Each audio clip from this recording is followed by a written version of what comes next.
Gente boa, começando o Globo Esporte. Nesse dia triste para o futebol brasileiro, morreu hoje, aos 87 anos, o goleiro Manga, um dos maiores ídolos da história do Botafogo. Daqui a pouco, claro, o Globo Esporte vai fazer a sua homenagem a esse grande personagem da história do nosso futebol. Botafogo vai jogar hoje, vai jogar de luto, claro, contra o cara bobo da Venezuela pela Comebol Libertadores. Vou conversar com a Duda Dal Ponte, ela está lá no Newton Santos. A gente deve ter uma noite marcada, imagino, por muitas homenagens ao grande Manga, né, Duda? É isso, Escobar. Muito boa tarde para você, para todo mundo que acompanha o Globo Esporte. Desde o começo da manhã, quando o Botafogo recebeu essa notícia da morte do Manga, o clube tem preparado homenagens para o jogo de hoje aqui no estádio Newton Santos, dentro de campo e também nas arquibancadas. Não vai ter um grande mosaico especial para o jogo de hoje, porque não deu tempo de produzir, mas a torcida também está preparando algumas faixas aí em homenagem ao ex-goleiro.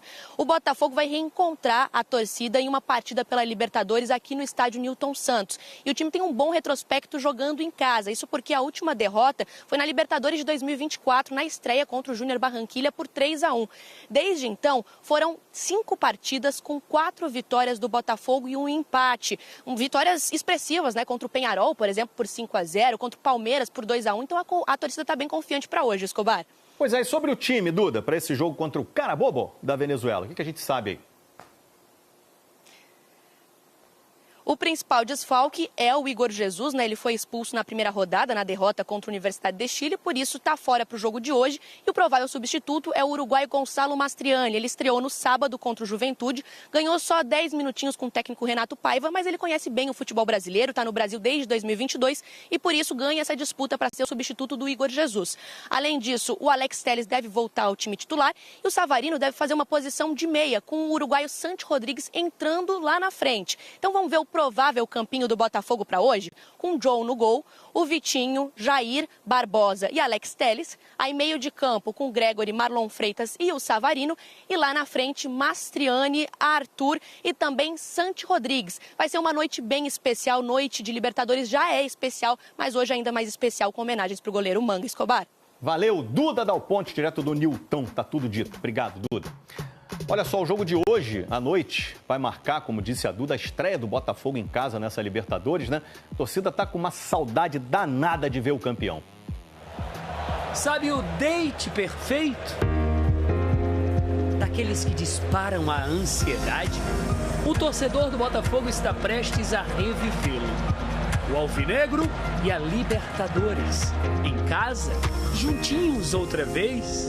Sentimento maravilhoso, né? Sensação de poder. De estar no estádio é emocionante, ver a torcida vibrando. É o dia de matar a saudade, né? De ver o nosso Botafogo em campo pela Libertadores. 2025 marca a 7ª participação do Botafogo na Libertadores. A primeira foi em 1963, nos tempos de Garrincha e de Newton Santos.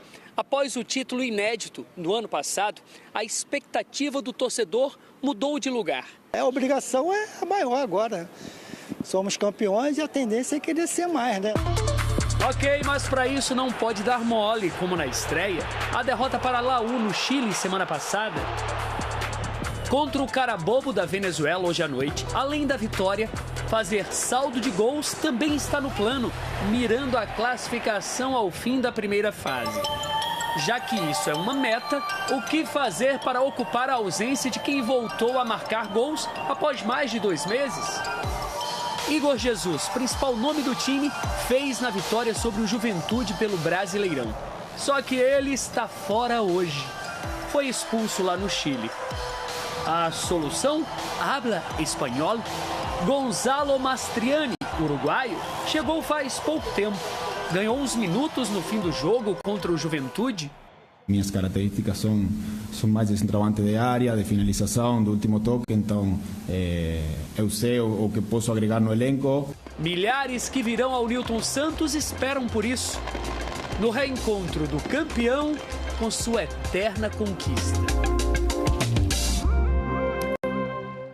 Já já a gente vai mostrar a importância do Manga na história do Botafogo. Ele que antes da conquista da Libertadores do ano passado mandou um recado legal para o goleiro John. Esperamos no dia 30, Botafogo tem que ganhar o campeonato e a mostrar se Botafogo é campeão. Tem todo para ser. Tem bom jogador, bom goleiro E está mandando um grande abraço para vocês e uma torcida para todos os jogadores do Botafogo. Muito obrigado, um grande abraço para ti e tenha muita sorte para o dia da 30. A gente volta a falar da morte de Manga, maior goleiro da história do Botafogo. Conversar com a Ana Flávia Nunes, está em General Severiano, sede do Botafogo, tem informações para a gente. Tudo bem, Ana? Oi, Escobar, boa tarde para você, boa tarde a todos. O ex-goleiro Manga morreu hoje de manhã em um hospital na Barra da Tijuca, na zona oeste do Rio de Janeiro.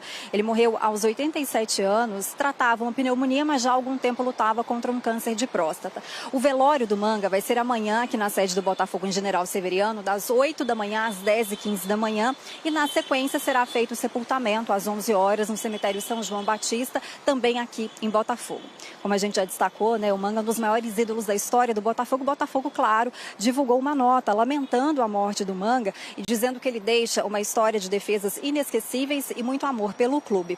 A CBF e muitos outros times também prestaram homenagens ao ex-goleiro, como, por exemplo, Flamengo, Fluminense, Grêmio e Internacional, onde ele também se tornou um grande ídolo. Teremos, então, amanhã, numa cerimônia de velório, né, aberta ao público, mais um dia de muitas despedidas e muitas homenagens ao Manga e Escobar, aqui em General Severiano, onde a gente vê a bandeira do Botafogo a meio mastro, em sinal de respeito e luto pela partida do ex-goleiro. Valeu, Ana. Muito obrigado pela participação.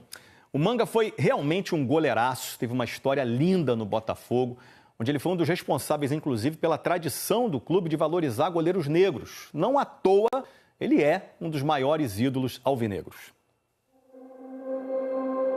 Imagine a data do seu nascimento decretar o dia da sua profissão.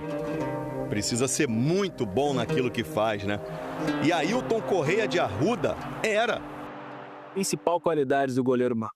Primeira coisa, eu entro naquela idade do arqueiro, gritar os 90 minutos com o lateral e com a defesa. 26 de abril, dia do goleiro. A data é uma homenagem ao Manga, maior goleiro da história do Botafogo. Pernambucano chegou ao clube em 1959, vindo do esporte. Foram 442 jogos. É o quarto jogador que mais vestiu a camisa alvinegra. E nos 10 anos que passou no Botafogo, conquistou 20 títulos. É o maior vencedor da história do clube. Nós jogávamos pelo amor à camiseta. Além das defesas e títulos, Manga conquistou a torcida botafoguense por um motivo especial. Ele costumava provocar o Flamengo. Eu dizer que o bicho já está garantido, já tinha gastado o prêmio, não? Saiu no periódico, no jornal, e até hoje é conhecido. Manga tinha um estilo de jogo corajoso e arrojado. Mas nunca tive medo, sempre era assim, valente, e sempre assim. Suas mãos eram a prova de que o goleiro não se poupava para honrar as cores do clube. Nunca gostava de luva, e nesse tempo, tanto ano, a luva era de couro, muito dura, muito feia, e de qualquer maneira eu não jogava, e aí fui quebrando os dedos de ponta a ponta. Pela seleção, Manga disputou a Copa do Mundo de 1966. Depois da passagem pelo Botafogo, foi para o Nacional do Uruguai, onde conquistou a Libertadores e o Mundial de Clubes em 1971.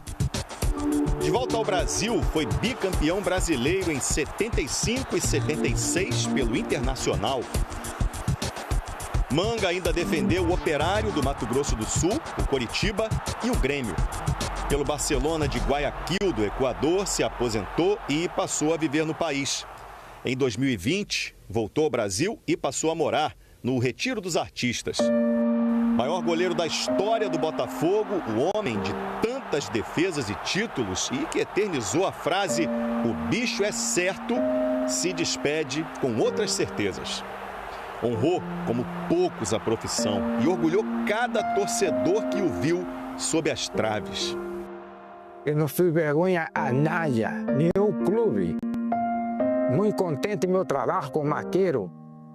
Eu acho que nenhum arqueiro brasileiro deu os títulos que Manga deu.